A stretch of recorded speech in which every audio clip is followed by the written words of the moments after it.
Hello investors and welcome to investor awareness programme जहां हम बात करेंगे लाइफ इंश्योरेंस के बारे में and it is a complete comprehensive guide.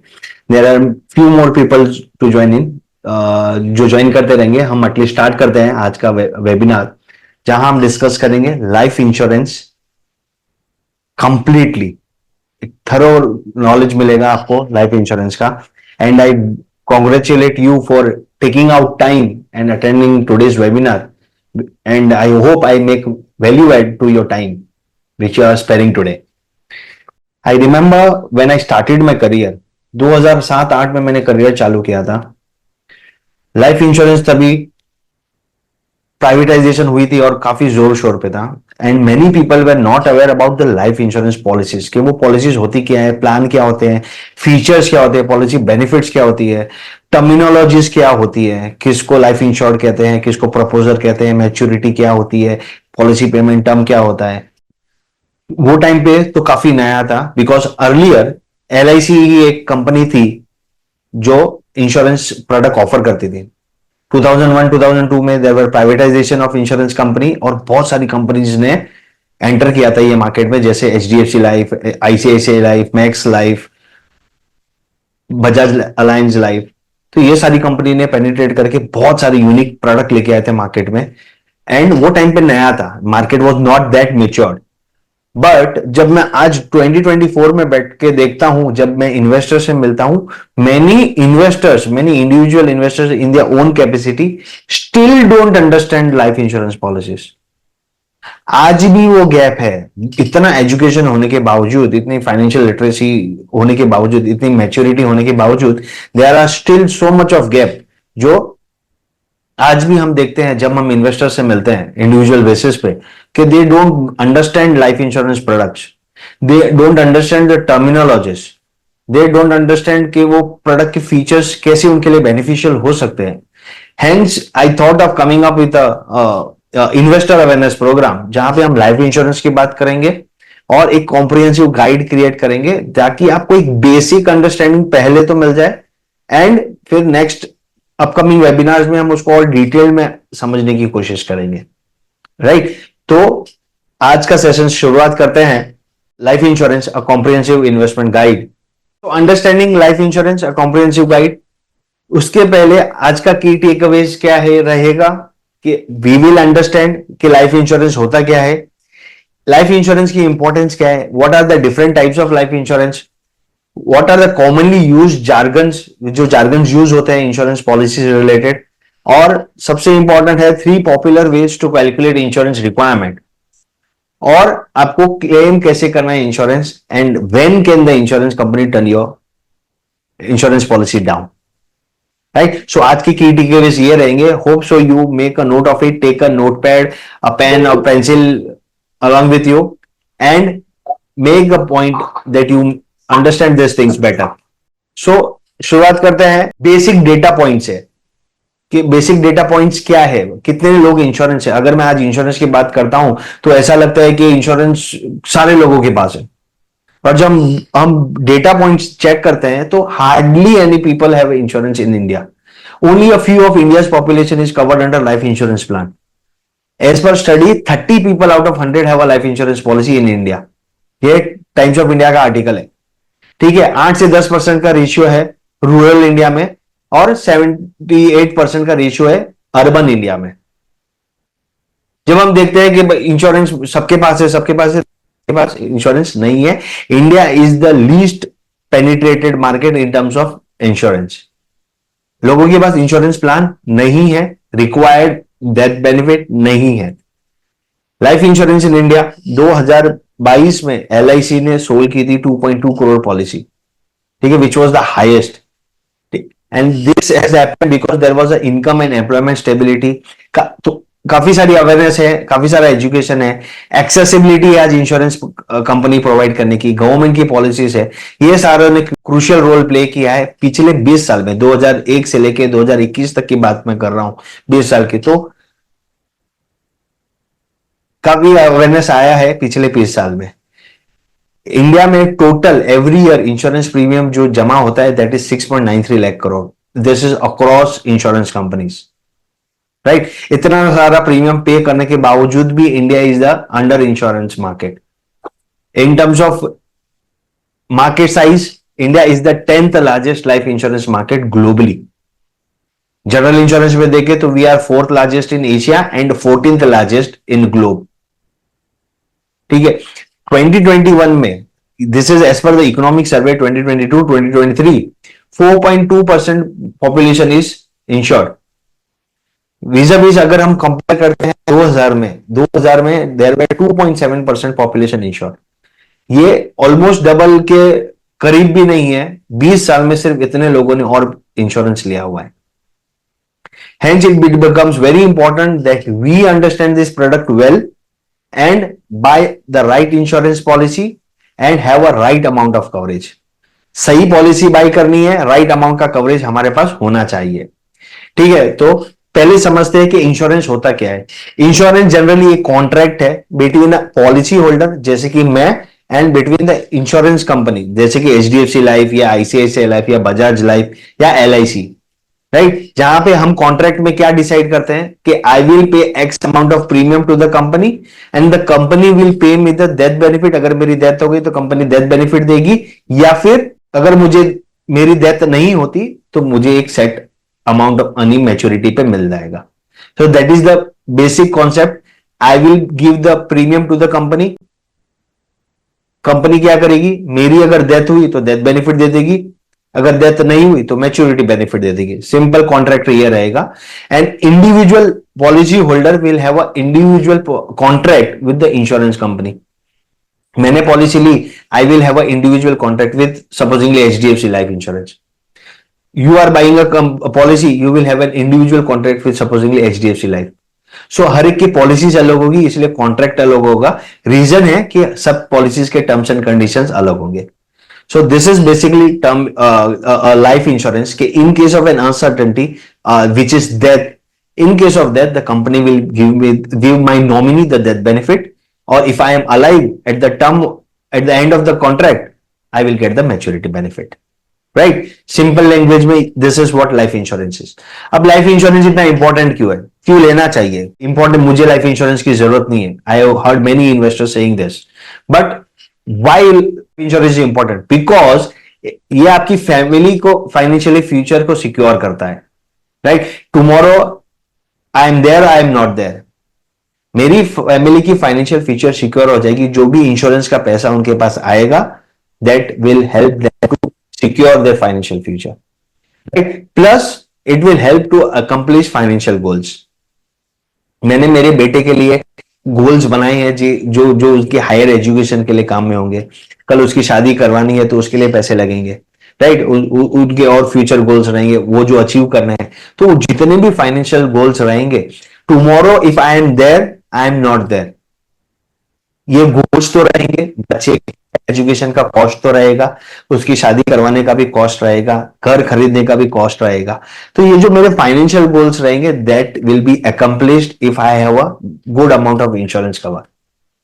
अगर मेरी फैमिली की फाइनेंशियल फ्यूचर सिक्योर्ड है, अगर जो फाइनेंशियल गोल्स मैंने डिसाइड किए वो अकम्प्लिश हो रहे हैं, तो I will have a peace of mind, right.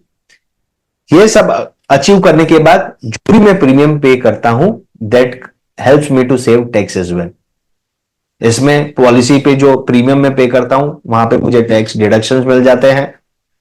जो मैच्योरिटी आती है वो टैक्स फ्री हो जाती है, प्लस जो डेथ क्लेम आता है that is tax free.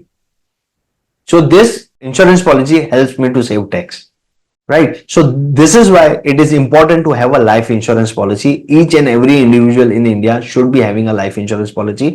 If we see the developed market like USA, Europe, Japan, Southeast Asia, major of the countries in Southeast Asia, most of the population will have a life insurance policy.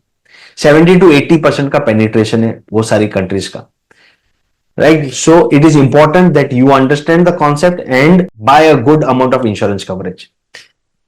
अब हम समझते हैं, जब हमने समझ लिया कि insurance होता क्या है, उसकी इंपॉर्टेंस क्या है, अब हम समझते हैं कि what are the different basic type of life insurance policy.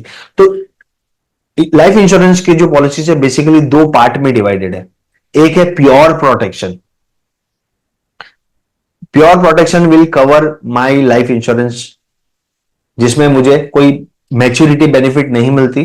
And second will be protection and savings, जैसे एलआईसी के प्लान्स होते थे जहां पे मुझे मैच्योरिटी पे एक एक्स अमाउंट मिलता है with some x amount of returns, right. So those are covered under protection and savings. थोड़ा ब्रीफ में समझते हैं प्योर प्रोटेक्शन क्या होता है। अब प्योर प्रोटेक्शन प्लान डिजाइन किया गया इस प्रकार से कि मेरे फैमिली की फ्यूचर सिक्योर होगी एक लमसम अमाउंट पे करने से। Pure protection pure term plan में कवर एग्जांपल आएगा आपका 1 करोड़ का, 2 करोड़ का, 5 करोड़ का। उसके हिसाब से आपका एक प्रीमियम कैलकुलेट होगा and that premium is the cost for the insurance. So उसका नाम होता है, हम जनरल कहते हैं term insurance, that term plan. ठीक है, उसमें मैंने 40 ईयर्स की पॉलिसी ली है जहां पे मुझे 25,000 का प्रीमियम पे करने आ रहा है। I will pay the premium for 40 years and मुझे इंश्योरेंस कवर मिलेगा 1 करोड़ का। But after 40 years I will not get anything as a benefit if I am alive. और ये 40 ईयर्स में अगर मेरी डेथ हो गई तो I will, my nominee will straight away get 1 crore of rupees. So यहां पे there is no maturity benefit, only and only if I die मुझे मेरी नॉमिनी को वो पैसा मिल जाएगा। ठीक है, तो यहां पे I am protecting my family with pure term insurance plan. Premium मुझे वापस नहीं मिल रहा है, जो पॉलिसी टर्म मैंने डिसाइड किया तब तक मुझे प्रीमियम पे करना है, और उसके बीच अगर मेरी डेथ होती है तो company, insurance company will pay a lump sum amount in my absence. So these are the term plan. Now there are modification to a term plan जहां पे मैंने जो प्रीमियम पे किया है that premium is return to me if I don't die. मेरी death नहीं हुई तो 40 ईयर्स के बाद मैंने जो प्रीमियम पे किया था 25,000 every year for the next 40 years, वो प्रीमियम जो मैंने पे किया है वो मुझे वापस मिल जाएगा। And those plan are termed as term plan with return of premium. Now women generally do not buy life insurance. Generally men are the earning members of the family. Women majorly are the homemakers. Now they are also the bread earners of the family, hand in hand with the male members. तो women जब insurance लेने जाती है, many of the companies provide discounts to the women whenever they buy a term insurance, including the earning members and the homemakers as well. Plus, there are specialized design policy for NRIs as well. ठीक है, NRI अगर term insurance लेना चाहते हैं तो different types of insurance provide करते हैं insurance companies for NRIs as well. If there death happens on overseas then how the risk will be covered by the company. So उनके लिए भी टर्म प्लान अवेलेबल है। So this will cover pure and pure protection and protection only. कोई maturity benefit नहीं आता, सिर्फ एक ये है कि रिटर्न ऑफ प्रीमियम है जहां पे मैच्योरिटी पे आपने जो प्रीमियम पे किया है वो आपको वापस मिलेगा, right. So that is covered under pure protection. Second जो आता है वो है protection and savings. Protection and savings plan, जैसे हम एलआईसी की पॉलिसी लेते थे या लेते हैं, सो ये एक फाइनेंशियल टूल डिजाइन किया गया है that will help to fund my long term goals. पहले होता था कि बच्चों की शादी करनी है, बच्चों के हायर एजुकेशन के लिए पैसा चाहिए, जैसे ही बच्चा पैदा हुआ है उनके लिए एक 15 साल 20 साल की पॉलिसी लेके रख लेते थे। तब जब वो 18 या 20 साल का हो जाता था उसकी मैच्योरिटी हमें मिल जाती थी with whatever interest is accumulated. So this kind of plan are called as savings and endowment plan, या फिर गारंटीड रिटर्न्स प्लान, या फिर चाइल्ड प्लान, या फिर रिटायरमेंट प्लान, और यूनिट लिंक्ड इंश्योरेंस प्लान जहां पे इन्वेस्टमेंट जो होता है वो मार्केट में होता है, शेयर मार्केट में इन्वेस्ट होगा और जो मार्केट रिटर्न देगा वो आपको रिटर्न मिलेगा। So basically there are two division of insurance, one is the protection, pure protection, the second one is the protection and savings, जहां पे हम एक एंडोमेंट पॉलिसी या सेविंग पॉलिसी या फिर एक मनी बैक पॉलिसी हम लेते हैं, या फिर आजकल बहुत सारे गारंटीड रिटर्न प्लान अवेलेबल है, चिल्ड्रन के लिए प्लान अवेलेबल है, मेरे खुद के रिटायरमेंट के लिए प्लान अवेलेबल है, गारंटीड पेंशन प्लान अवेलेबल है, या फिर मार्केट लिंक प्लान अवेलेबल है। So these are protection plan as well as my savings plan. So briefly this is divided into two different parts, protection and savings. Hope so everything is going fine till now.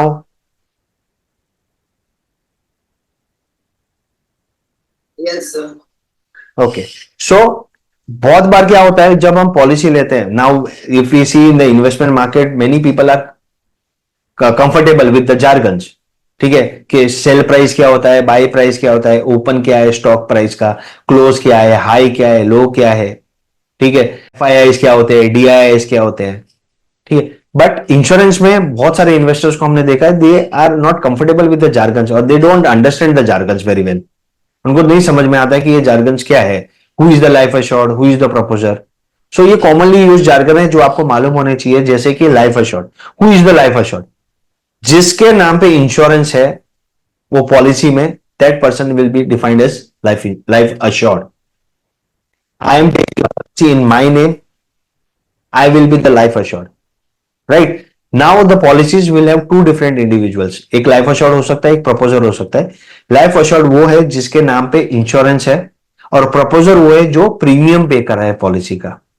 For example, I am taking a life insurance and my father is paying a premium for that life insurance. तो life assured कौन हो गया? Mahendra. And मेरे पिताजी क्या हो जाएंगे? Proposer वो पॉलिसी में। So who is a proposer? The proposer is the one who is paying the premium and life assured is the one on whom the life is covered. तो मेरी डेथ हुई तो कंपनी नॉमिनी को पैसा दे देगी। Proposer की अगर death होती है, who is the premium pair, उनकी डेथ होती है तो इंश्योरेंस का अमाउंट नहीं मिलता, ठीक है। और जब मैं पॉलिसी लेने जाता हूं तो I have to define a nominee. Define a nominee in the sense कि मेरे मरने के बाद जो इंश्योरेंस कवर का पैसा है वो किसे मिलना चाहिए। मुझे जब पॉलिसी लेने जाता हूं तब डिफाइन करना है कि नॉमिनी कौन रहेगा पॉलिसी में, कि मेरे मरने पे that money will go to that person. In my case I am married, so I will keep my wife as a nominee, कि if I die tomorrow that money will go to my wife, तो she will become a nominee और a beneficiary in that policy, right. अब insurer कौन होता है? Insurer is the one the who provides you the insurance coverage, like the life insurance company, ठीक है, जैसे HDFC, Bajaj, ICICI prudential, LIC, ये सारे इंश्योरर कहलाते हैं। ये कंपनी इंश्योरेंस प्रोवाइड करती है। कल अगर मेरी डेथ हो गई तो insurer will provide the insurance benefit to the nominee. So ये जार्गन से इंपॉर्टेंट है समझना, ठीक है। अब लाइफ कवर क्या होता है? लाइफ कवर वो होता है जब मैंने इंश्योरेंस पॉलिसी ली तब मैंने डिफाइन किया कि मुझे कितना इंश्योरेंस कवरेज चाहिए। वो 10 लाख हो सकता है, 25 लाख हो सकता है, 50 लाख हो सकता है, 1 करोड़ हो सकता है, ठीक है। जब मैं पॉलिसी लेने जा रहा हूं, जब मैं कंपनी के साथ एक कॉन्ट्रैक्ट साइन कर रहा हूं, तब मुझे डिफाइन करनी है कि कितना लाइफ कवर है मेरा पॉलिसी में, जो मेरे डेथ पे मेरे नॉमिनी को, मेरे वाइफ को मिल जाएगा, right. So you have to understand कि वो लाइफ कवरेज में, पॉलिसी तो ले ली बट पॉलिसी में पता ही नहीं कि मरने पे पैसा कितना मिलने वाला है।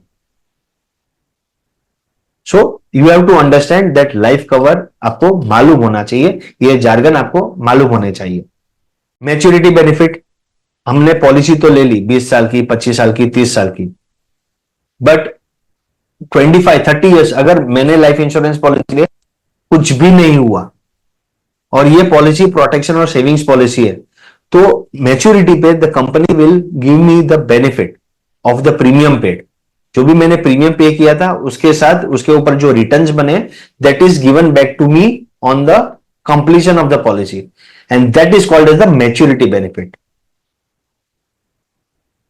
डेथ हुई तो मुझे लाइफ कवर मिलेगा, डेथ नहीं हुई तो मुझे मैच्योरिटी बेनिफिट मिलेगी, right. So that is the maturity benefit which is the maturity amount. Maturity amount कितना मिलेगा मैच्योरिटी पे if I don't die? Premium is the amount I pay to the insurance. मैंने अगर लाइफ कवर लेना है 50 लाख का, जिसके लिए मुझे 1 लाख रुपया पे करने आ रहा है, so that 1 lakh every year मुझे पे करना है for next 20 years. What is that 1 lakh? 1 lakh is the premium. Premium is the amount that I have to pay to the insurance company for providing me with the coverage and the benefits with the policy. ठीक है, वो define करेंगे कि कितने साल तक भरना है, क्या होगा, that will depend on policy to policy, कौन सी टाइप ऑफ पॉलिसी आप परचेस कर रहे हैं, उसके हिसाब से आपको एक एक्स अमाउंट पे करने को आएगा इंश्योरेंस कंपनी को, and that x amount is called as premium. Now there are two different things in the policy which is the premium payment term and the policy term. पहले क्या होता था, हम एलआईसी की पॉलिसी लेते थे तो 20 साल की अगर पॉलिसी है तो मुझे 20 साल का प्रीमियम पे करना पड़ता था, राइट? तो पॉलिसी टर्म और प्रीमियम पेमेंट टर्म सेम होता था. But now in the new age most of the companies have come out with different solutions कि मैं 20 साल की पॉलिसी है, आई कैन चूज टू पे the premium for 8 years, 10 years, 12 years. मुझे जरूरी नहीं है कि 20 years तक का ही प्रीमियम पे करना है. सो 8 years के लिए प्रीमियम मैं डिसाइड करता हूं जब पॉलिसी लेने के टाइम पे कि मुझे 8 years ही प्रीमियम पे करना है. So what is that 8 years? 8 years is the premium payment. I will pay premium for 8 years to the company. But जैसे ही 8 year कंप्लीट हो गया, 9th year शुरुआत हुई, मुझे प्रीमियम तो पे नहीं करना है. बट पॉलिसी तो बंद नहीं हुई. पॉलिसी टर्म तो मेरा 20 years का था. So that 20 years is the policy term. 8 साल के प्रीमियम पे करने के बाद भी मेरा इंश्योरेंस कवर चालू रहता है, which is covered up to the next 20 years total.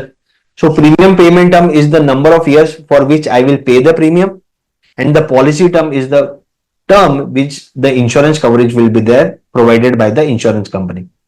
8 साल प्रीमियम पे कर रहा हूं, that is my premium payment term. और 20 साल की पॉलिसी ले रहा हूं, तो that is my policy term. Right? यहां पे बहुत लोग कंफ्यूज हो जाते हैं, नहीं समझ में आता कि प्रीमियम पेमेंट टर्म क्या होता है, पॉलिसी टर्म क्या होता है. So this are the basic jargon जो आपको ध्यान होने चाहिए जब भी आप एक इंश्योरेंस कॉन्ट्रैक्ट में इन्वॉल्व होते हैं कोई भी इंश्योरेंस कंपनी से. ये बहुत ही ज्यादा इंपॉर्टेंट है समझना कि जब भी आप डिस्कस करते हैं, whenever you are discussing with your friends, with your families. आज इन्वेस्टमेंट, लास्ट 4-5 साल में इन्वेस्टमेंट लैंग्वेज हैज चेंज. 5 साल पहले जब हम बात करते थे इक्विटी की, इक्विटी इन्वेस्टमेंट्स की, म्यूचुअल फंड्स की, तो बहुत सारे जार्गन समझ नहीं आते थे. बट आज 5 साल बाद 2024 में जब आप इन्वेस्टमेंट्स की बात करते हैं तो most of the people are comfortable with this jargon. FIIs क्या होता है, DIS क्या होता है, यूनिट्स क्या होते हैं, NAV क्या होती है, SIP क्या होता है, राइट? STPs क्या होती है. स्टॉक्स के बारे में अगर हम बात करें तो what is the open price, what is the close price, what was the high of the stock price, what was the low of the stock price. These are some basic jargons. But insurance में अब तक वो नहीं हुआ है. Hence I just try to brief it up and sum up इतने में कि आपको तो बेसिक जार्गन पता हो. राइट? तो ये बहुत ही इंपॉर्टेंट है समझना कि आप बेसिक जार्गन आपको पता हो. Now let's understand this with an example कि mister Kumar buys a HDFC life insurance policy जहां पे उनका एनुअल प्रीमियम पेमेंट है 1 लाख रुपीज, और जो वो पे करेंगे नेक्स्ट 5 years के लिए, और मरने पे उनकी वाइफ को वो पैसा मिलना चाहिए. ठीक है? In case of an unfortunate event and during the 10 years, और या फिर लमसम उनको मिल जाना चाहिए and the end of the policy term. ठीक है? ये कंडीशन है. तो now let's understand this jargons. Mister Kumar policy bye करे तो who is mister Kumar? Anyone in the chat box? Mister Kumar is the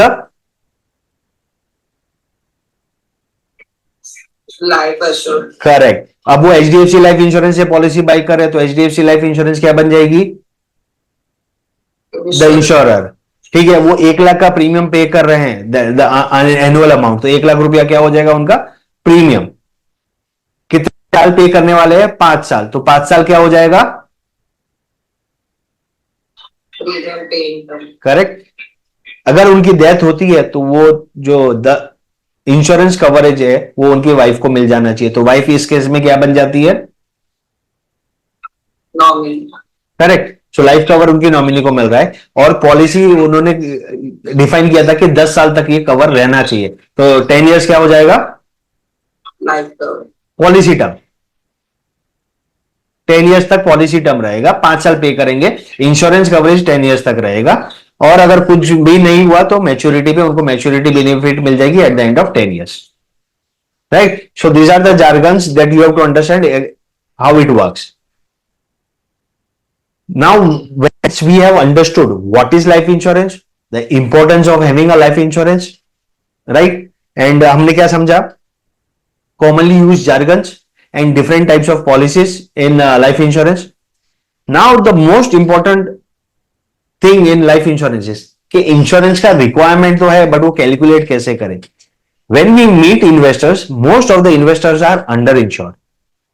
वो प्रीमियम तो पे कर रहे हैं 2 लाख 5 लाख का, बट इंश्योरेंस कवरेज 25 लाख भी नहीं है, 50 लाख भी नहीं है. Right? So it becomes very important to understand that most of the individual in India are under insured. किसी के पास 2-5 करोड़ का कवर नहीं होता. अगर मेरी डेथ आज हो जाती है और मेरी वाइफ को एज नॉमिनी को 25 लाख रुपया मिलता है, is this 25 lakh worth it? No, sir. क्योंकि 25 लाख पे सालाना ब्याज भी कितना मिलने वाला है? 2.5 लाख रुपया मिलेगा। 10% पे अगर मैं पकड़ू तो 2.5 लाख रुपया मिलेगा। ठीक है, 2.5 लाख में मेरा घर नहीं चलने वाला। So I am under insured when I am buying a policy at 25 lakh of life cover. So ये 3 पॉपुलर वे है जो आपको समझने हैं कि मेरी इंश्योरेंस रिक्वायरमेंट कितनी होनी चाहिए। First is the rule of thumb approach, the second is the need based approach, and the third is the human life value approach. As an individual, as a policy holder, you should be knowing this कि मेरी insurance coverage कितनी होनी चाहिए और मेरी insurance उतनी है कि नहीं। Let's understand the first rule of thumb approach. Rule of thumb क्या कहता है? सिंपल रूल है, my insurance coverage should be 10 times an individual annual income. Simple, कोई रॉकेट साइंस नहीं है, कोई मैथमेटिक्स नहीं, कोई फॉर्मूला नहीं है, कुछ नहीं। मेरा इंश्योरेंस कितना होना चाहिए? मेरी एनुअल इनकम की 10 गुना। पिछले साल अगर मैंने 10 लाख रुपया अर्न किया है तो मेरा इंश्योरेंस कवर कितना होना चाहिए 10 टाइम्स के हिसाब से? Anyone? If I have earned 10 lakh rupees in the last financial year, as per this rule of thumb approach, मेरा इंश्योरेंस कवरेज कितना होना चाहिए? 10 lakhs multiplied by 10. Correct, which comes to 1 crore. Simple mathematics, 1 crore का मेरा insurance coverage होना चाहिए। This is one method of calculating how much insurance should I be having. मैं जब कैलकुलेट करने बैठूं और मेरे पास 1 करोड़ का इंश्योरेंस है कि नहीं है पहले, राइट, तो वो चेक करने के लिए फिर और भी तरीके यूज करने पड़ेंगे। बट बेसिक मुझे पता चल गया कि मैंने अगर 10 लाख अर्न किया है तो मुझे 10 गुना उसका इंश्योरेंस कवर मेरा होना चाहिए। So this is the rule of thumb approach. The second one which we will be talking about is the need based approach. मेरी नीड कितनी है, फैमिली की नीड कितनी है, राइट, कि फैमिली की नीड की अगर कल मेरी डेथ हो गई, ठीक है, अभी एग्जाम्पल हमने 1 करोड़ का लिया है, ठीक है, फर्स्ट एक्सपेंसेस क्या आएंगे, कैश नीड क्या रहेगी, ठीक है, 2-5 लाख रुपया तो मेरा फ्यूनरल एक्सपेंसेस और मेडिकल एक्सपेंसेस में चला जाएगा, राइट, उतना तो बेसिक रिक्वायरमेंट आएगी आज के हिसाब से, तो फ्यूचर वैल्यू तो और बढ़ जाएगी। प्लस नेट इनकम नीड्स, ये मेरी फैमिली को हर महीने कितने पैसे की जरूरत होगी मेरे ना रहने पर। If I am my house is running 1 lakh expense today, if I am not there tomorrow, वो एक्सपेंसेस तो कम नहीं होने वाले, एक्सपेंसेस तो रहेंगे। अगर मेरा बच्चा स्कूल जा रहा है, मेरे घर की ईएमआई है, ठीक है, या फिर और कोई ईएमआई है, और plus day to day expenses है, अगर वो 1 लाख रुपया है तो 1 लाख रुपया तो रहने वाला है, मेरे खर्चे कम हो जाएंगे, बाकी तो एक्सपेंसेस ऐसे ही रहेंगे, right. Then I have to calculate the net income need and then I have to add the special needs also. क्यों? क्योंकि बच्चा बड़ा होगा तो बच्चे की हायर गोल्स आएंगे, that can be education goals, that can be starting up with the business, that can be his or her marriage, right, वो भी तो मुझे ऐड करना है। एग्जाम्पल हमने 1 करोड़ का लिया था, 1 करोड़ रुपया मेरे फैमिली को अगर मिलता है मेरे डेथ पे, 5 लाख रुपया फ्यूनरल एक्सपेंसेस और कोई अगर मेडिकल एक्सपेंसेस है उसमें कवर हो गए, ठीक है। स्पेशल नीड्स में जो फ्यूचर में मुझे लगने वाले थे बच्चे के हायर एजुकेशन के लिए, 20 लाख वहां खर्चा हो गया, 20 लाख उसकी शादी में खर्चा हो गया, तो मेरे पास वाइफ के लिए बचा कितना, 50 लाख रुपया। Is it sufficient? Is that amount sufficient for my wife to survive, right? So I have to understand all these expenses which will be incurred and that is called as need based approach. मुझे ये सारी चीजें calculate करनी है and इसके लिए मुझे help लेना है फाइनेंशियल एडवाइजर या फिर इंश्योरेंस एडवाइजर का, एंड कैलकुलेट करना है कि what will be the insurance that will be required, that if I die today that amount will be paid to my nominee and this all 3 needs are satisfied. ये तीनों needs मेरी satisfy हो जाएगी। It will be cash needs, my net income needs and my special needs, right. और ये मुझे future value calculate करके करना है, ना कि प्रेजेंट वैल्यू, क्योंकि आज का जो 5 लाख का खर्चा है 10 साल में तो 5 लाख नहीं रहेगा, that will increase because of inflation, right. So we have to understand this is the need based approach. आपको कैलकुलेट करना है कि कितनी रिक्वायरमेंट आपकी आ सकती है, जिसके लिए आपको एक इंश्योरेंस एडवाइजर की हेल्प लेने की जरूरत है। थर्ड हम समझेंगे कि what is a human life value approach, right. It is also called as income replacement approach, ठीक, जैसे हम कंपनी इक्विटी मार्केट में कंपनी की वैल्यूएशन निकालते हैं, जब कंपनी की वैल्यूएशन निकालते हैं we try to understand the profit and loss and the balance sheet. ठीक है, हमें अपनी नेटवर्थ निकालनी है, मेरी ह्यूमन लाइफ की वैल्यू कितनी है, ठीक है, एंड उतनी नेटवर्थ है क्या मेरी, राइट। प्रॉफिट एंड लॉस में if I am earning member तो मैं मेरी रिसीट्स होगी और मेरे पेमेंट्स होंगे, एक्स अमाउंट मेरी रिसीट होगी which is my income, and Y amount जो रहेगी those are my expenses, and then there will be a balance sheet which will have my liabilities और मेरे असेट्स, असेट्स में मेरी सेविंग्स, मेरी इन्वेस्टमेंट्स, मेरी प्रॉपर्टीज, मेरे लैंड, मेरे gold, all my assets will be on the asset sides as well as liabilities, मेरी secured loan, unsecured loan, long term loan, short term loan, everything, all my liabilities plus my monthly or daily expenses, everything will be on my liabilities part, right। और जब मैंने ये calculate किया तो मुझे मेरी net worth पता चल गई, ठीक है, और नेटवर्थ पॉजिटिव है कि डेफिसिट है तो मुझे पता चल जाएगा, and accordingly I will be able to buy more of life insurance. So these are the three methods through which we can buy life insurance policy or understand how much insurance will be required. So ये basic to do list है आपके लिए। First आपको करना क्या है, आपको आपका इंश्योरेंस कवर चेक करना है, अभी जो एग्जिस्टिंग इंश्योरेंस कवर आपका कितना है। सपोजिंगली हम समझते हैं कि आज आपके पास 25 लाख का इंश्योरेंस कवर है। Now you go back and calculate your insurance requirement, use all the three methods, आपको समझ में आएगा कि आपको कितनी रिक्वायरमेंट है। अभी आपको आपकी कैलकुलेशन करने के बाद आपको लगा कि 1 करोड़ की रिक्वायरमेंट है, तो आपके पास 75 लाख का डेफिसिट है, राइट। अगर आपके पास 75 लाख का डेफिसिट है तो straight away what you have to do is you have to go and buy life insurance. Surplus है then you have to do nothing about it, ठीक है। अगर डेफिसिट है then you have to go and buy that life insurance policy. So this is the to do list that you have to ensure that you go and do it right away today. आज ही आपको ये करना है। आपके insurance cover कितनी है वो चेक कीजिए, जो 3 मेथड बताए उसके मेथड के थ्रू आप इंश्योरेंस कैलकुलेट कीजिए कि आपकी रिक्वायरमेंट कितनी है। सरप्लस है तो कोई बात नहीं, अगर डेफिसिट है तो आपको लाइफ इंश्योरेंस लेने की जरूरत है, ठीक है। So this is all about the calculation method and this is about the to do list. Now we have to understand कि पॉलिसीज वगैरह तो हमने समझ ली, but most of the people don't understand how to claim life insurance after that, ठीक है। मैंने policy ली, मुझे पता है कि क्लेम कैसे करना है, बट क्या मेरी फैमिली को पता है? सो वो बैक टुडे एंड ये सारी सिंपल प्रोसेस आपकी फैमिली में आपको डिस्कस करने की जरूरत है। होता क्या है, हम इन्वेस्टमेंट कर देते हैं, हम पॉलिसी बाय कर लेते हैं, but we fail to discuss it with our family. Insurance policy ले ली लेकिन फैमिली को पता ही नहीं होता, पॉलिसीज ही पता नहीं होती तो क्लेम कहां से करे, राइट। तो आपको सब चीज डिस्कस करनी है फैमिली के साथ, with your spouse, with your children, with your parents, right. और क्लेम करना एक बहुत ही सिंपल सा प्रोसेस है। Whenever if my death happens, right, मेरी डेथ हो गई तो मेरी वाइफ नॉमिनी है पॉलिसी में, तो वो नॉमिनी को क्या करना है, इंश्योरेंस कंपनी के ऑफिस जाना है, वहां से उनको एक क्लेमेंट स्टेटमेंट फॉर्म मिल जाएगा, वो फॉर्म फिल करना है, जो पॉलिसी डॉक्यूमेंट है वो ओरिजिनल पॉलिसी डॉक्यूमेंट सबमिट करनी है।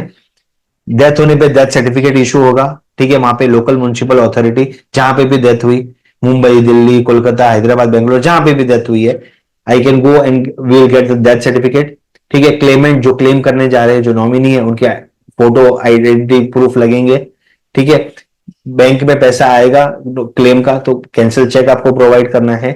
In case of medical reason से डेथ हुई है तो आपको मेडिकल रिकॉर्ड्स प्रोवाइड करने हैं, और मेडिकल अटेंडेंट या हॉस्पिटल का एक सर्टिफिकेट आपको सबमिट करना है जो हॉस्पिटल आपको प्रोवाइड करता है, अगर डेथ हॉस्पिटल में हुई है तो। नेचुरल डेथ है, घर पे हुई है, देन आपको रिक्वायरमेंट नहीं है, death certificate is enough. If मैं कोई सर्जरी के थ्रू जा रहा था, कुछ इलनेस की ट्रीटमेंट हो रही थी जिसकी वजह से मैं हॉस्पिटल में एडमिट था और वहां पे मेरी डेथ होती है, देन दिस F&G का रिक्वायरमेंट आ जाता है, विच इज मेडिकल रिकॉर्ड्स और मेडिकल अटेंडेंट या हॉस्पिटल सर्टिफिकेट रिक्वायर्ड रहेंगे, ठीक है। Generally most of the claims are settled within 7 days. 7 days में आपका क्लेम पास हो जाता है। Most of the companies pass this claim in 7 days. TAT है 30 डेज का, as per IRDA norms 30 days में आपका क्लेम सेटल हो जाता है।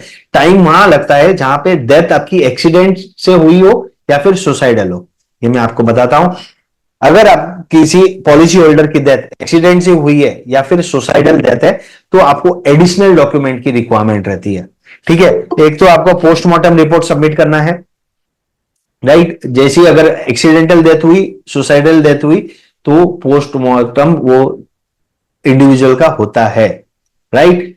प्लस एक्सीडेंट से डेथ हुई है तो आपको FIR सबमिट करना है। ठीक है, पुलिस आएगी, FIR first investigation report submit करेगी, या फिर पंचनामा होगा या इंक्वेस्ट रिपोर्ट आपको सबमिट करनी है, राइट। क्यों? क्योंकि FIR में डिक्लेयर रहेगा कि आप जो पॉलिसी होल्डर है वो ड्रिंक एंड ड्राइव तो नहीं कर रहा था, was he not influence under drugs, right. मैं अगर बाइक बाइक चला रहा था या फिर कार चला रहा था, अगर मैं दारू पी के गाड़ी चला रहा था और वो अगर FIR में मेंशन हो गया है तो क्लेम पास नहीं होगा। ठीक है, प्लस एक्सीडेंटल डेथ है और अगर मेरे पास लाइसेंस नहीं था और मैं बाइक चला रहा था, या फिर मेरे नाम पे लाइसेंस ही नहीं है और मैं बाइक चला रहा हूं और मेरी डेथ हो गई बाइक चलाते चलाते, तो वो कंडीशन में भी क्लेम पास नहीं होता, बिकॉज मेरे पास ड्राइविंग लाइसेंस ही नहीं है, तो I am not eligible to drive ride a bike और ड्राइव अ कार। ठीक है, और अगर आपने पॉलिसी में राइडर ले रखे हैं जैसे एक्सीडेंटल और डिसेबिलिटी बेनिफिट राइडर, तो driving licence is very much important when you are on the bike और इन द कार।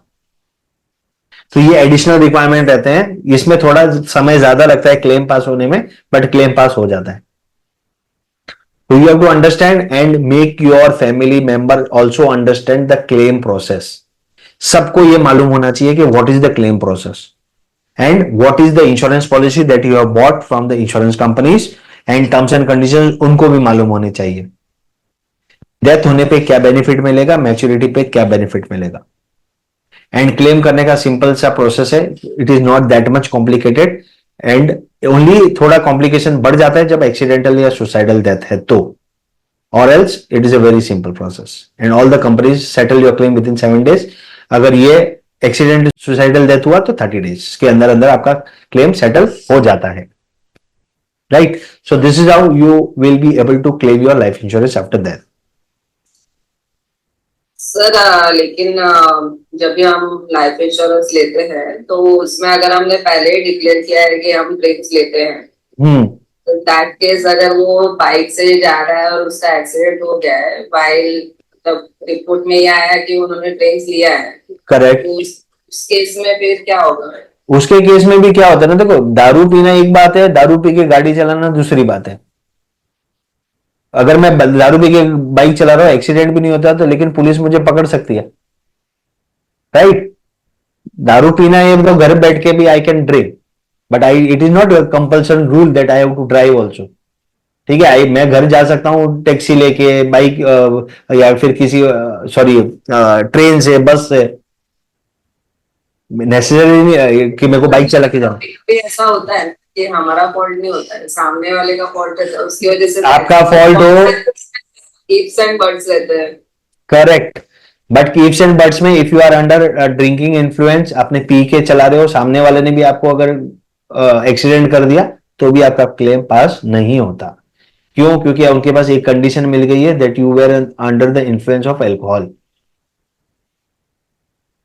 वो यही सेम केस में अगर जैसे अभी न्यू ईयर का पार्टी होता है, कुछ होता है तो लोग पूरा रात पार्टी करते हैं, तो कभी ऐसा होता है कि उसमें वो लोग ड्रिंक्स लेते हैं और बहुत बार ऐसा होता है कि रात को सोते हैं, सुबह उठते ही नहीं है। तो उस केस में जब भी पोस्टमार्टम करेंगे तो ऑब्वियसली उनको पता चलेगा कि तो ड्रिंक लिया था इन्होंने। Correct correct, so it becomes policy holder का रिस्पॉन्सिबिलिटी कि आपको वो गाड़ी नहीं चलाना है, आपको ड्राइवर सीट पे नहीं बैठना है, आपको नहीं चलाया उन्होंने। हाँ, वो चीज अलग होगी ना, वो तो FIR में आपको पता, उन्होंने पार्टी किया, केस हो गया। हाँ, तो FIR में एक्सीडेंट तो हुई नहीं ना, तो बट उसमें ड्रिंक्स तो लिया है ना उन्होंने। हाँ, वो देखो ड्रिंक लेके एक्सीडेंट करना और ड्रिंक लेके घर पे, अगर मैं आज घर पे बैठ के दारू पी रहा हूँ, रात को ये हार्ट अटैक आ गया, एग्जाम्पल, मैं घर से बाहर ही नहीं निकला, वो तो मुझे पता ही चल जाएगा ना कि भाई मैं घर से बाहर ही नहीं निकला हूं, करेक्ट। उसकी तो इन्वेस्टिगेशन होगी ना, FIR में होता क्या है, यही इन्वेस्टिगेशन होता है ना कि उस केस में क्लेम मिलेगा? या उस केस में क्लेम मिलता है ना। उस केस में एक्सीडेंट में मैं स्पेसिफिकली एक्सीडेंटली लिखा हुआ है, देखिए ना आप, एक्सीडेंटल और सुसाइडल। एक्सीडेंट हो रहा है तो आप ड्रिंक का अंडर इन्फ्लुएंस रहेंगे तो आपको नहीं मिलेगा, समझा? Okay sir. हाँ, सुसाइडल भी आपको मिलता है, लेकिन अब सुसाइड में क्या होता है, फर्स्ट ईयर क्लेम पास नहीं होता है, सेकंड ईयर से सुसाइड भी कवर्ड है। मैंने पॉलिसी ले ली, 10 साल हो गया पॉलिसी में, 11वें साल में मेरा माइंड डाइवर्ट हो गया और मैंने सुसाइड कर दिया, सुसाइड आर कवर्ड। वहां पे आपका क्या है, एक्स्ट्रा डॉक्यूमेंट्स लगते हैं, जैसे अब पोस्टमार्टम रिपोर्ट हो गई, एफआईआर हो गई, क्योंकि सुसाइड को जस्टिफाई करना पड़ता है कि ये सुसाइड है, ना कि मर्डर है कि डेथ है। अब बिल्डिंग के छत से गिर गया तो किसी ने धक्का तो नहीं मारा, करेक्ट? सो उसके लिए प्रूफ लगते हैं, सीसीटीवी कैमरा रहेंगे, वॉचमैन की इंक्वायरी रहेगी, आस पड़ोस से इंक्वायरी रहेगी, तो एफआईआर में ये सारी चीजें होती है। फिर वो इन्वेस्टिगेशन चला गया ना, तो इन्वेस्टिगेशन फिर कभी थोड़ा लंबा चलता है अगर ऐसा कुछ डेथ हुआ है तो। Okay sir. हाँ सर मुझे और एक पूछना था। हाँ जैसे अभी आजकल रोड साइड पे बहुत सारे लोग वड़ा पाव समोसा ये सब बेचते हैं, हाँ, तो वहीं पे सिलेंडर भी रहता है, बराबर वहीं पे वो लोग वड़ा पाव फ्राई कर करके वो लोग बेच रहे हैं, बराबर, अब वो इलीगल है बेसिकली। करेक्ट। अब वहां पर अगर वो सिलेंडर फट गया फॉर हाँ एनी चांस, हाँ, तो वहां पर जो डेथ होता है फिर उनको क्लेम मिलेगा कि नहीं? क्योंकि ऐसे देखा जाए तो वो तो इलीगल जगह पे एग्जैक्टली। आपको आपको उसका आंसर पता है, इलीगल है तो नहीं मिलता है। तो सर लेकिन हम तो खा ही रहे हैं ना। हाँ, हम खा रहे हैं तो हम अलग बात है, बीएमसी अलाउ करिए वो भी अलग बात है, ठीक है ना, वो सिचुएशनल है, बिकॉज वो चीज इलीगल है, अगर वो बस्ट होता है और वो नहीं देते तो वो क्लेम जनरली पास नहीं होता है, ठीक है ना, बिकॉज वो एक्सीडेंटल देते हैं। एक्सीडेंटल में एफआईआर में सारी रिपोर्ट्स में डिटेल्स आ गई, अगर एफआईआर में पुलिस लिख के नहीं देते हैं तो अलग बात होगी, बिकॉज इंश्योरेंस कंपनी डॉक्यूमेंट्स मांगती है, राइट? अगर एफआईआर में जो लिखा रहेगा, जो रिपोर्ट्स रहेगी, they will go on the basis of that report, ठीक है? पोस्टमार्टम होगा तो पता चल जाएगा कि किस हिसाब से रिपोर्ट हुआ, डेथ हुई है, राइट? पोस्टमार्टम रिपोर्ट आप सबमिट करोगे, that has to match with the FIR. Okay sir.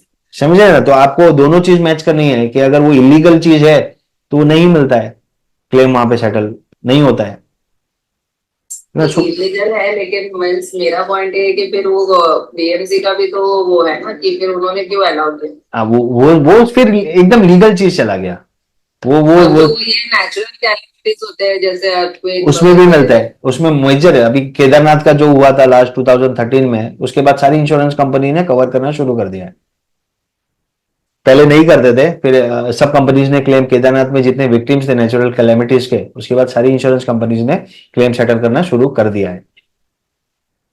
Natural calamities में क्लेम आपके पास होते हैं, है ना? लेकिन नेचुरल कैलेमिटीज मीन्स सपोज अभी कोई बिल्डिंग है जो बहुत पुराना था या समझो नया 15-20 साल भी है, और अगर वो गिर जाता है तो फिर वो केस में भी क्लेम मिलता है? उसमें फिर आपको स्ट्रक्चरल ऑडिट देना पड़ता है। बिल्डिंग जब कोलैप्स होती है ना, एक होती है कि वार्निंग मिल जाती है पहले ही, ठीक है, खड़े खड़े गिरती है तो अलग बात है, क्योंकि मैं जब स्कूल में था तो हमारे स्कूल की बाजू में एक बिल्डिंग कोलैप्स हुई थी, ठीक है, बट स्ट्रक्चर अच्छा था, मलाड ईस्ट की बात कर रहा हूं, तो वहां पे जितने लोग थे उनका क्लेम पास हुआ। बट अगर वो स्ट्रक्चरल ऑडिट आती है, 30 साल 35 साल पुरानी बिल्डिंग है जो वेकेंट कराई जाती है, जैसे बोरीवली में रिसेंटली हुआ था, एक बिल्डिंग बारिश में धस गई थी, ठीक है, अगर कोई रहता है विक्टिम उसमें तो 99% क्लेम पास नहीं होता है, बिकॉज ऑलरेडी उसको वार्निंग चली गई होती है। स्ट्रक्चरल ऑडिट होती है 30 साल 35, मतलब वो तो दिखाएंगे कि वार्निंग गया था तो वो नहीं पास होगा, स्ट्रेट अवे नहीं पास होगा। अगर आपको वार्निंग गई है तो आप रह क्यों रहे हो वहां पे? बट अगर सबको वार्निंग नहीं गया है, जब उसको उसका कुछ प्रूफ ही नहीं है कि वार्निंग गया हाँ, था या तो मिलेगा ना, वही तो मैं बता रहा हूँ ना आपको। तो मतलब वो सब स्ट्रक्चर, हाँ, डॉक्यूमेंट्स के ऊपर ही सारा। Absolutely yes.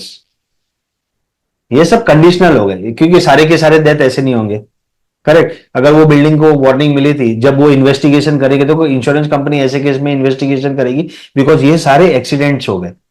एक्सीडेंट्स होते हैं ना, एक्सीडेंट्स में कंपनी अपनी तरफ से भी इन्वेस्टिगेशन करती है, प्लस उनकी पोस्टमार्टम रिपोर्ट्स, मेडिकल रिपोर्ट्स और एफआईआर वगैरह सब देना पड़ता है, ठीक है, जब एफआईआर दोगे तो पता चल जाएगा, पुलिस ने इन्वेस्टिगेशन की है तो सारी डिटेल्स उसमें लिखी हुई है।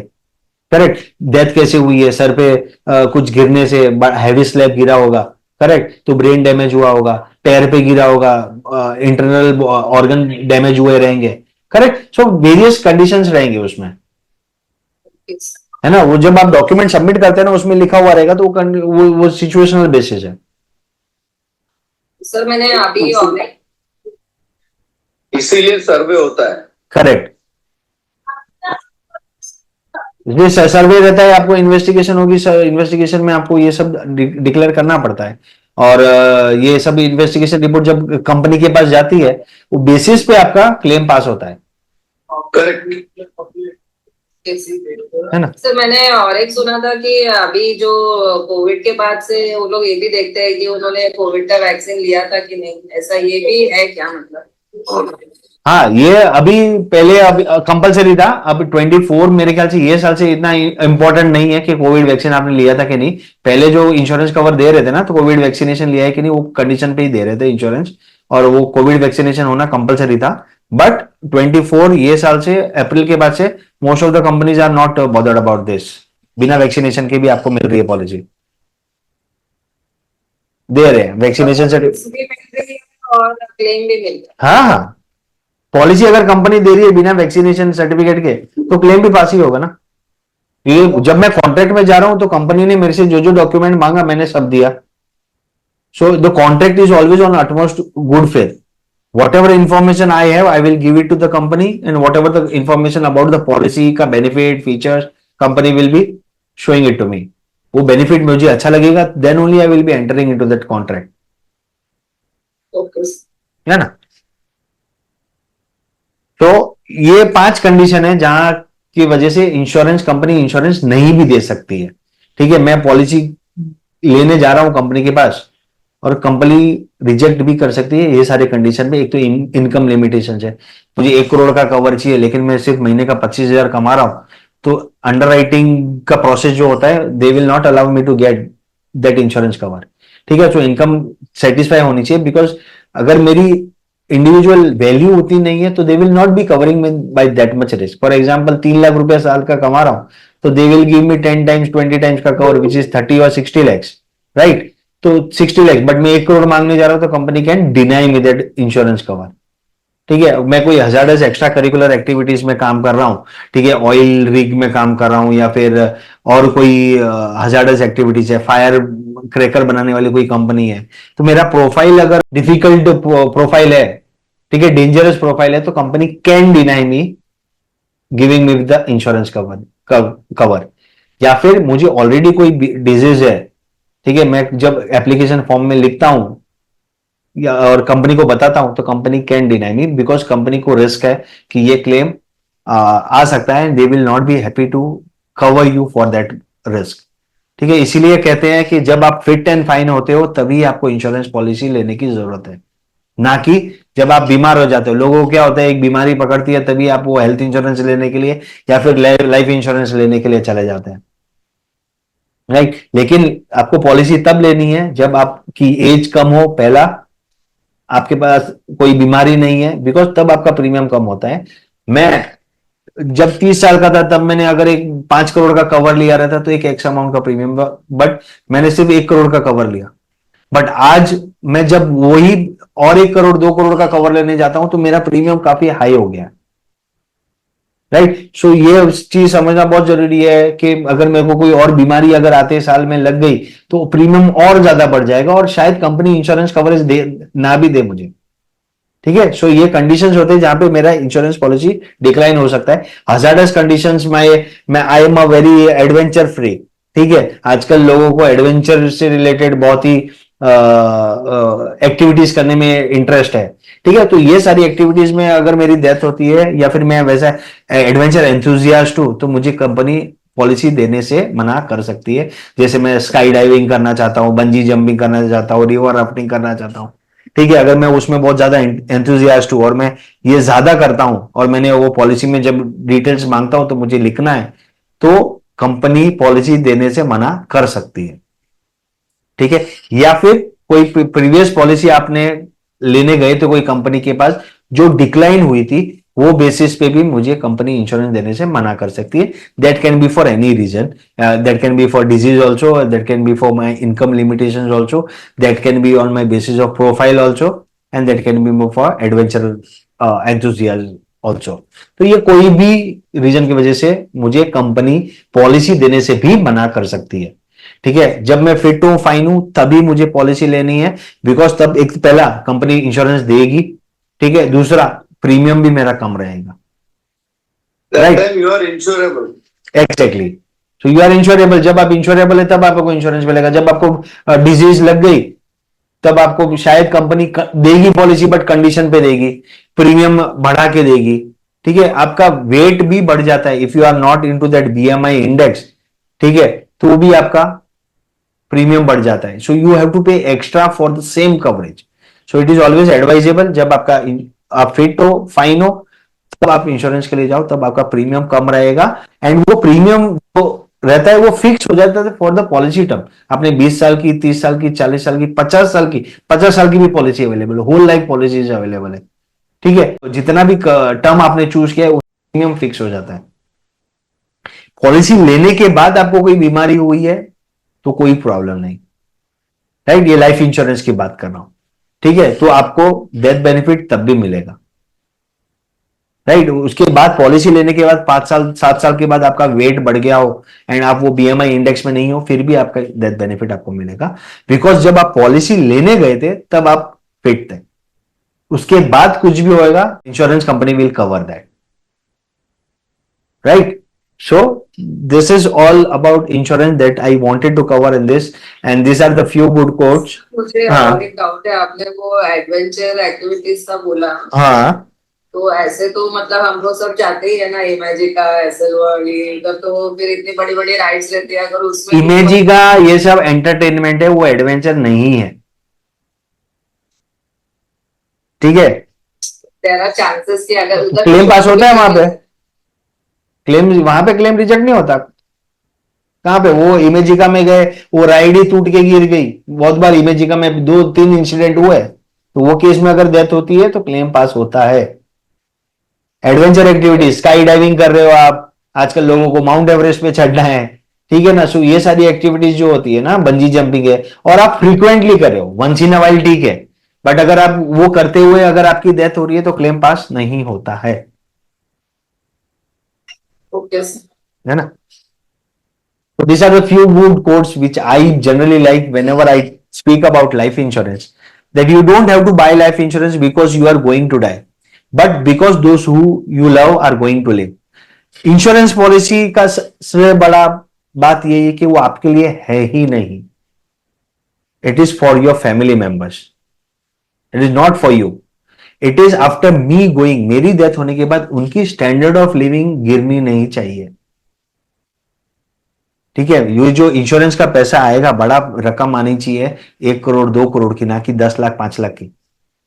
ठीक है, 1 करोड़ 2 करोड़ उनको मिलेगा, तो मेरे जाने के बाद वो पैसा जब उनको मिलेगा, that they can utilise and they can park it in a fixed deposit, they can park it in a debt category of funds, and उसमें से रेगुलर इनकम उनको मिलती रहे. So financially I can plan everything. Emotionally I will not be replaceable. ठीक है, emotionally we can not do anything about it, but financially मेरे जाने के बाद मैं जो घर पे इनकम लेके जा रहा हूं, that can be replaced by planning the life insurance. ठीक है, दूसरा है कि insurance will protect your assets, investment will grow your assets, and you need both. Investment भी, इंश्योरेंस भी. इन्वेस्टमेंट इसीलिए कि आप अगर जिंदा रहेंगे तो it will help you to create your wealth, and insurance इसीलिए कि आपकी असेट को प्रोटेक्ट करेंगे.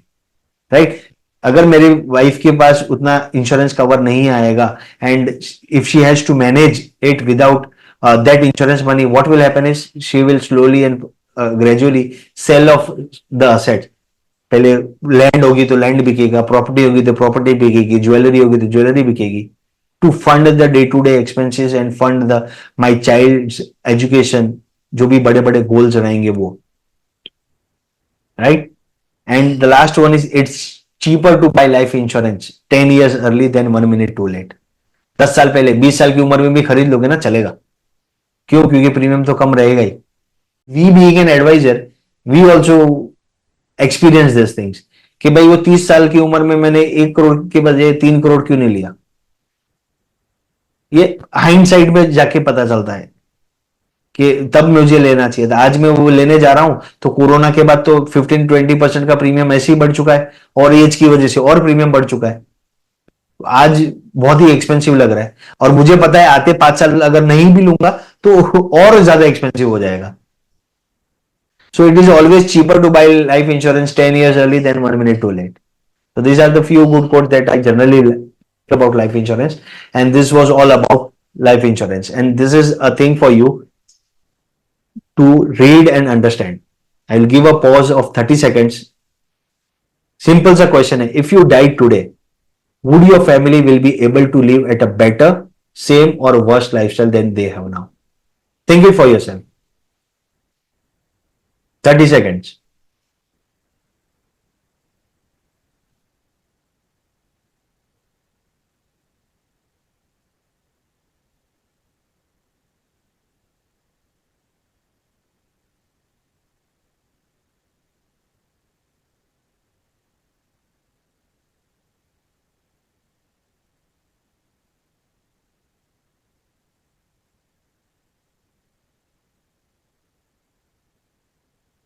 So now you know the answer.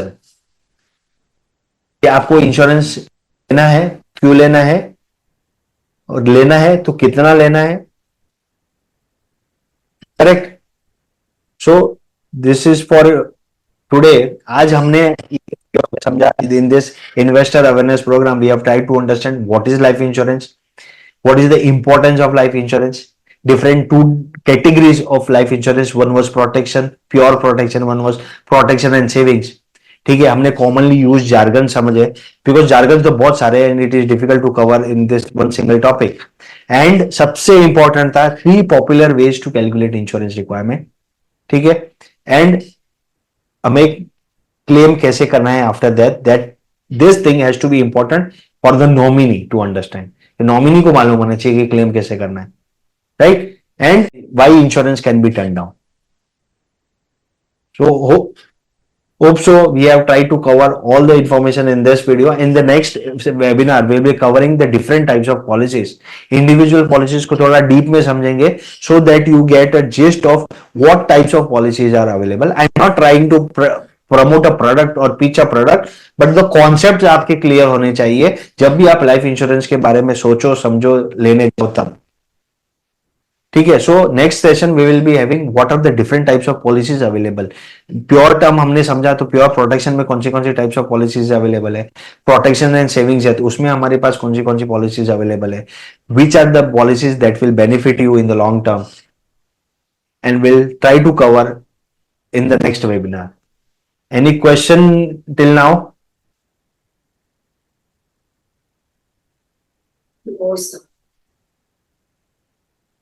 Hope so this is clear and मिलते हैं नेक्स्ट वेबिनार में। And I have been able to add a good value to you for your time spend on this and that's it from my side. If you have anything you can connect me directly and end करते हैं। Signing off Mahendra Rao, bye bye.